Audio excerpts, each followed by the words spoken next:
Ya, banjir masih menjadi momok bagi warga Jakarta, khususnya untuk para calon gubernur yang sekarang sedang berkontestasi mencuri hati perhatian para warga Jakarta mengenai programnya soal bagaimana mengatasi banjir kali ini, bagaimana mengatasi masalah lainnya, masalah krisis air bersih yang masih terjadi di beberapa wilayah di Jakarta. Nah, kita akan bahas itu bersama dengan sejumlah narasumber pada hari ini. Sudah hadir di studio semuanya? Wah, ramai hari ini studio pemirsa. Seru nih. Ada pertama yang saya kenalkan Kang Mulya Amri selaku juru bicara Ridwan Kamil dan juga Suswono. Selamat pagi Kang Mulya. Halo, selamat pagi. Ada Ibu Siti Fadila Supari juru bicara Dharma Pangrukun dan Kunwardana. Selamat pagi Ibu Siti.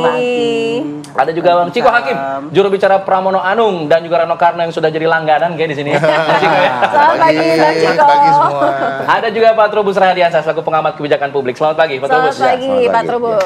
Saya ingin ke Kang Mulya dulu deh kalau begitu Kang Mulya. Ini masalah momok di Jakarta. Ada kemudian Kang Emil, pendatang yang kemudian ingin berusaha untuk memperbaiki lah masalah ini. Nah, orang-orang asli Jakarta yang kemarin sudah menjabatnya agak sulit begitu kemudian mengatasi hal ini.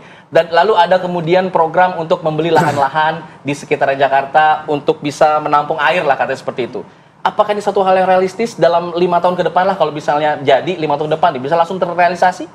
Ya, tentunya realistis. 5 tahun itu adalah sebuah proses yang lumayan ya. Apalagi kalau memang kita rencanakan secara bertahap. Jadi penanganan banjir itu sebetulnya kan sebuah masalah yang komprehensif. Banjir itu ada beberapa penyebabnya. Ada yang dari daerah gunung gitu ya, misalnya Bogor dan lain-lain. Dan sebetulnya untuk hal ini Kang Emil sebagai Gubernur Jawa Barat sudah melakukan banyak hal untuk penataan kawasan di sekitar Jawa Barat, termasuk daerah aliran sungai yang akhirnya mengalir ke Jakarta. Jadi betul sekali, yang selama ini kalau orang Jakarta nyebutnya itu banjir kiriman. Tapi sebetulnya itu kaitan wilayah antar kota Jakarta sendiri sebenarnya nggak berdiri sendiri. Makanya dia ada dalam sebuah wilayah yang disebut Jabodek, Punjur, bahkan termasuk Puncak dan Cianjur. Puncak ini sumber mata air dari sungai-sungai yang mengalir ke Jakarta. Ini harus ditata juga, harus dinaturalisasi di sana. Kalau misalnya memang sudah terbangun, kalau perlu dari pemerintah DKI Jakarta bekerja sama dengan, karena ini kan udah lintas provinsi ya, udah jadi satu wilayah metropolitan lintas provinsi dengan dukungan juga dari pemerintah pusat dan pemerintah kabupaten yang terkait, kita sama-sama tata ulang lagi, dinaturalisasi lagi, lalu kemudian sungai-sungainya sampai sana.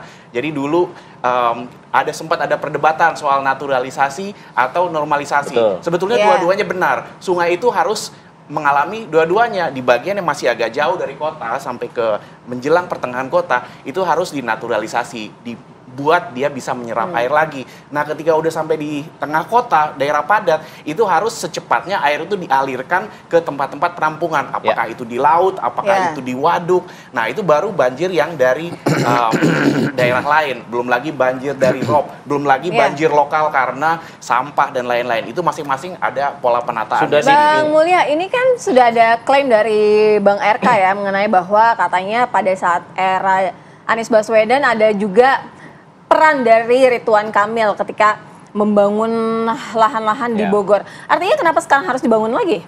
Kurang? Bukan dibangun, tidak berfungsi. Lahan-lahan di Bogor, Kabupaten Bogor maksudnya, termasuk sampai Puncak, itu kan bagian dari Kabupaten Bogor, itu harus ditata ulang lagi. Mana daerah-daerah yang harusnya menjadi daerah resapan air, tapi selama ini sudah kita biarkan terbangun, nah ini harus kita kendalikan lagi, kita tata ulang lagi, karena ini sebetulnya keterkaitan antara Bogor dan Puncak, termasuk Jakarta, ini kan satu kawasan yang sama. Yang di Bogor juga antara lain ada orang Bogor, tapi ada juga orang Jakarta yang bolak-balik. Nah, mungkin sebagian bilang, sebagian yang bangun mungkin orang Jakarta juga. Jadi sebetulnya ini satu kaitan, mereka harus simbiosis mutualisme. Jangan sampai akhirnya malah saling menihilkan. Justru sebetulnya harus saling memperkuat daerah. Oke, saya ingin ke Bang Ciko. Bang Ciko, kalau Bang Dul bilangnya kita akan mengejar lagi normalisasi sungai, katanya seperti itu. Mungkin itu jadi salah satu prioritasnya.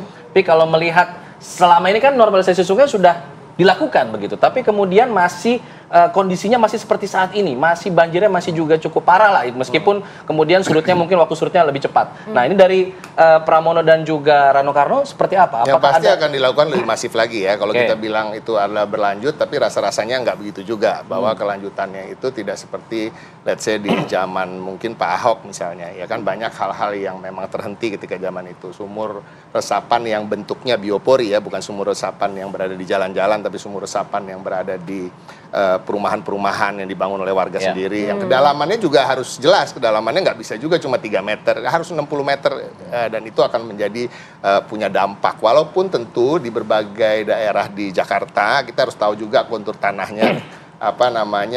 Tanahnya di situ sudah begitu padat yang ketika kena air pun dia nggak akan menyerap. Itu banyak sekali terjadi di Jakarta. Nah, tadi sudah disampaikan sebenarnya tidak banyak yang jauh berbeda ya kalau kita bicara soal mapping permasalahannya. Permasalahannya tentu daerah aliran sungai. Daerah aliran sungai ini harus benar-benar dibersihkan, dibangun dengan baik, dilebarkan dari mulai hulu sampai ke hilir, bukan dari hulu dan hilirnya saja, tapi sampai in between itu betul-betul harus diselesaikan permasalahannya. Karena kita tahu sendiri tadi bahwa memang alasan-alasan terjadinya banjir ini itu berbeda-beda. Kita bicara soal Jakarta yang begitu luas, ada alasan sampah, ada alasan di mana aliran sungainya itu menyempit ya. Bisa saya tahu betul persis di Jakarta Selatan misalnya di daerah Pondok Labu yang tadinya 10 meter menjadi 1 meter. Ya, kedalamannya juga dangkal. Itu kenapa? Nah, artinya kita juga harus bicara pemberdayaan pasukan oranye, pemberdayaan dinas PUPR untuk mengeruk terus-menerus, bukan hanya bulan ini ya, atau dalam setahun 3 kali, enggak, terus-menerus standby di daerah-daerah tertentu untuk melakukan pengerukan dan pembersihan. Nah, tadi soal sampah. Nah, banjir ini juga tidak bisa terlepas dari semakin padatnya penduduk. Ya kan, pembangunan yang melanggar tata kota, ya, pembangunan di tempat yang seharusnya tidak dibangun, dan kita tahu itulah problem Jakarta. Problem Jakarta ini kan kadang-kadang kenapa jalannya juga berliku-liku, karena yang dibangun rumah dulu baru jalan, kan gitu ya. Ini menjadi masalah. Hal-hal seperti ini betul-betul nggak bisa diselesaikan dalam waktu yang singkat, tetapi tentu ke depan kita harus mulai menata hal-hal tersebut. Dan juga ada satu hal lagi, bahwa kita nantinya Mas Pram dan Bang Rano tentunya harus bisa betul-betul mapping antara mana yang menjadi tanggung jawab pusat, mana juga yang menjadi tanggung jawab daerah. Nah, kita sering mendengar akhir-akhir ini soal giant seawall misalnya. Sebenarnya itu nggak salah, karena memang itu adalah proyek yang sudah dicanangkan sudah cukup lama ya, tahun 90-an udah pernah dibicarakan di Bappenas, tahun 2000-an Bang Foke juga udah pernah ingin memulainya gitu. Dan ini kita juga harus tahu bahwa ini bukan hanya proyeknya Jakarta, ini proyek nasional yang sifatnya nanti sepanjang Pantura gitu. Jadi untuk menahan lajunya air gitu ya, untuk masuk ke Jakarta. Kan kita tahu kita berada di bawah permukaan laut, dan udah gitu krisis iklim ini membuat itu semakin terdampak. Nah, ini ke depan kita tentu harus betul-betul masalahnya harus di mapping dulu. Tadi disampaikan bahwa alasan-alasan banjir itu harus diselesaikan dulu. Yang tadi kalau yang menyempit dilebarkan, kalau yang kotor dibersihkan, terus kerjasama dengan kawasan aglomerasi tentunya. Ya kan, Kabupaten Bogor itu dulu di era Ahok pernah dibantu 12 miliar kalau nggak salah per tahunnya untuk membersihkan permasalahan-permasalahan dari sananya gitu, air yang datang ke Jakarta. Baik, kalau dari Darmangkung sendiri Bu Siti? Saya kira hampir sama ya, karena prinsipnya kita melanjutkan program-programnya Pak Ahok dan Pak Anies yang sudah baik, cuman belum sempurna barangkali, atau nyatanya masih terus ada banjir. Bagian mana yang belum sempurna, Bu? Ya, kan kita mesti lihat ada banjirnya. Nah, ini mungkin ya yang kita bisa lihat itu memang permasalahan sungai tadi yang disebutkan Bapak-bapak tadi, dan memang sangat kompleks kecuali sungai. Saya kira tuh sampah-sampah di sungai itu juga merupakan satu hal yang sangat penting, dan bagaimana caranya sampah itu supaya tidak mengotorin. Nah, itu mungkin kita bisa bikin cara-cara ekonomi sampah misalkan. Jadi sampah itu akan bisa diduitkan dari orang-orang yang biasanya buang sampah. Jadi itu efektif. Nomor satu itu, dan kemudian pengerukan itu juga harus terus diteruskan. Ada penyempitan itu juga harus dilebarkan. Jadi sungai memang dalam hal ini kita masih menyangka bahwa sungai itu memang suatu hal yang paling penting sekali dalam mengatasi banjir ini. Tentu saja penyebab-penyebab lainnya masih banyak, dan ada suatu ide seperti meniru di Bangkok tuh, membuat embung-embung. Jadi untuk sudah sungainya begitu, kadang-kadang kalau hujan deras banget Blueber juga waktu hujan. Jadi nanti diusahakan membuat embung-embung itu atau pipi monyet kalau di Bangkok.